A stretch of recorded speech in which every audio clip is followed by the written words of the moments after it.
Amelia Stories, Chapter 4, Section 1, Amelia's Love Life. I was taking the roast beast out of the oven while my grandmother was telling me the rest of her dating life story. She continued, the bus driver, he was too old to enlist, but he did drive a bus 5 nights a week, and on his off nights, we went out dancing.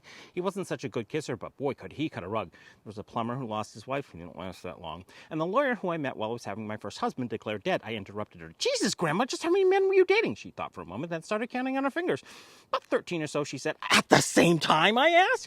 Maybe. My sister called me the hussy of Howland Street. How'd you keep them all straight, I asked. Well, one like this, one like that. It was just a matter of focusing on the this and the that, and she just giggled. You know that knowing giggle? She started drinking fat drippings from the roast beef. I stammered the obvious question, did any of them know about each other? She said, some did, some didn't, and she replied matter-of-factly in that case. Then I asked, well, did you get any marriage proposals? And she replied, more than a few.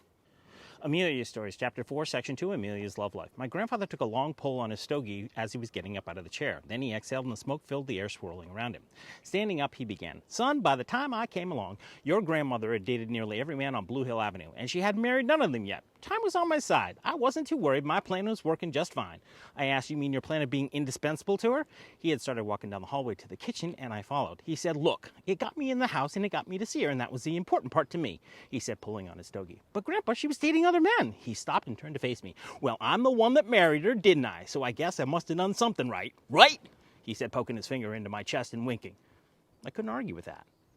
Amelia Stories, Chapter 4, Section 3, Amelia's Love Life. I had woken up to my grandfather's famous potatoes and onions frying in the pan, and he was just taking the sausage out of the warmer when I arrived.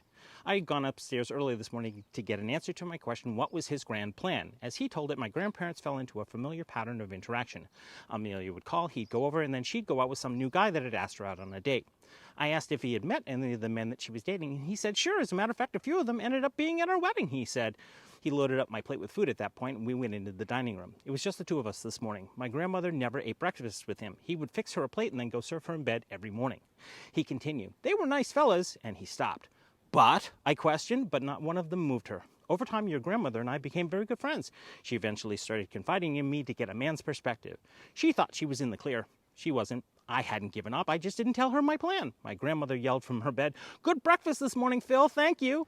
As he explained, look, every time that she'd go out on a date, she'd always come home to me. Amelia Stories, Chapter 4, Section 4, Amelia's Love Life. My grandmother was dating a lot during this time. She told me I was having fun. There were good dates and bad dates, men that kissed and men that just wanted a good time. And then there were the men that wanted me to be the mother of their children, kind of sort of like the butcher on Seaver Street, she said. I said, what was that about? She said, I don't know. We went out a few times, and all I remember him saying was, you are a good mother. Nice man, no fire, she said. My mother was doing a little while to help with meal prep. Unfortunately, my grandmother's energy was waning, so I took over cooking duties until my mother arrived. At this point, she was talking freely about my grandfather.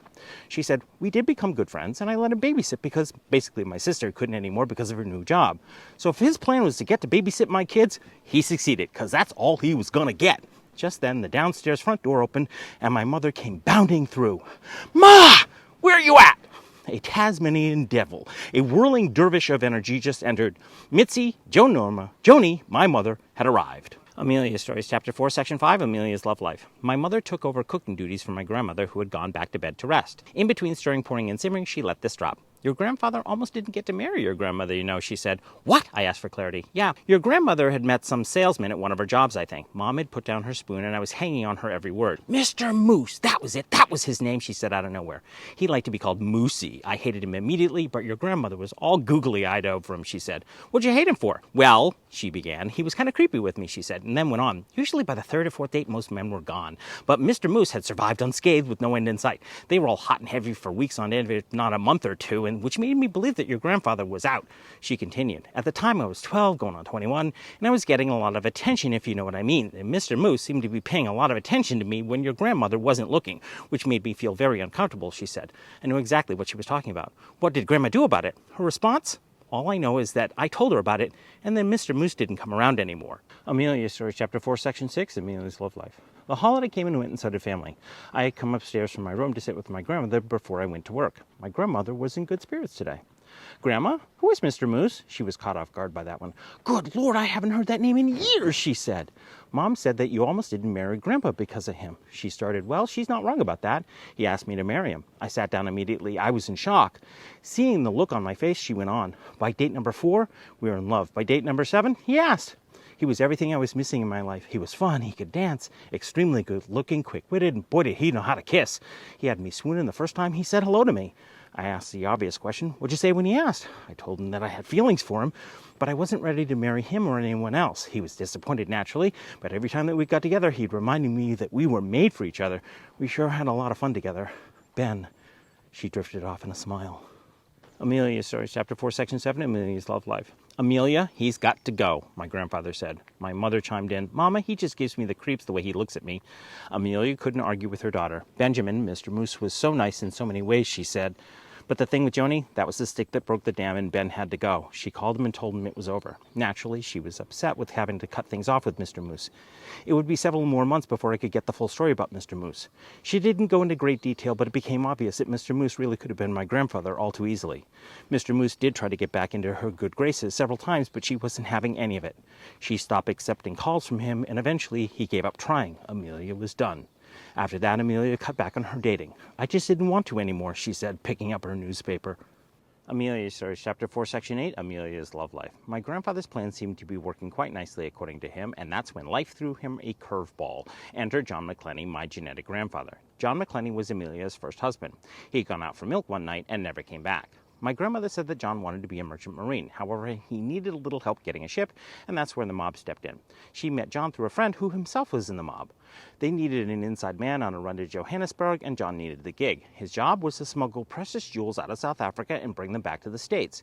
Eventually, Amelia figured out where their money had come from, and it wasn't the merchant marines. She had put two and two together, and John had gotten a little too greedy, and the mob offed him because of it, or so she thought.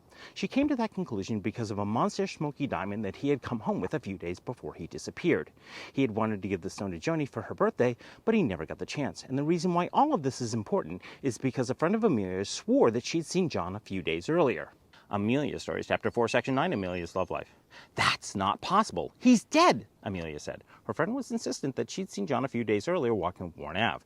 No, he's dead, she said into the receiver. Phil came out into the hallway when he heard the statement. Her friend was quite adamant, though, that she'd seen John walking towards the school. Amelia hung up the phone, repeating herself, and then she explained to Phil what had happened. Phil had come over to make them dinner and to fix another leaky faucet that had magically sprung a leak, which was actually Joni's doing so that he'd get to spend time with Amelia after the whole Mr. Moose business. Wait, he's alive, said Phil. As my grandfather told me, my grandmother was all torn up about John's disappearance. She just never talked about it until once or twice when she got really, really drunk, and then and only then he'd gotten the whole story. Phil had a crazy idea. What if John wasn't dead? What if John hadn't been killed by the mob? No body was ever found, so no body, no crime. He said none of this to Amelia and just tried to calm her down. He had an idea, though. Amelia's Stories, Chapter 4, Section 10, Amelia's Love Life. Phil slept on the couch that night. He had offered to walk the kids to school in the morning, which freed up Amelia's morning. His plan, to see if his theory was correct, and the first place to look was the last place that John was seen, near the school. Amelia had a picture of her and John together on her mantel, and she kept a copy of the same photo on her bedside table. She wouldn't miss the one on the mantel temporarily, so he took it out of its frame and put it in his jacket pocket as he left for school. He slow-walked the kids, occasionally looking around him to see if anyone was following. He saw no one. Joni and Richard were excited to get to school to see their friends and literally dragged him along to get there. As they got closer to the schoolyard, Phil had an inkling, an itch. If he were John, he'd be following his kids as close as possible just to see them. And as far as he was concerned, everyone that John knew thought he was dead, so he could get as close as he wanted. And right at that moment, that's when Phil turned hard and fast and looked behind him. Clearly, the dead had risen. John McClenny was alive.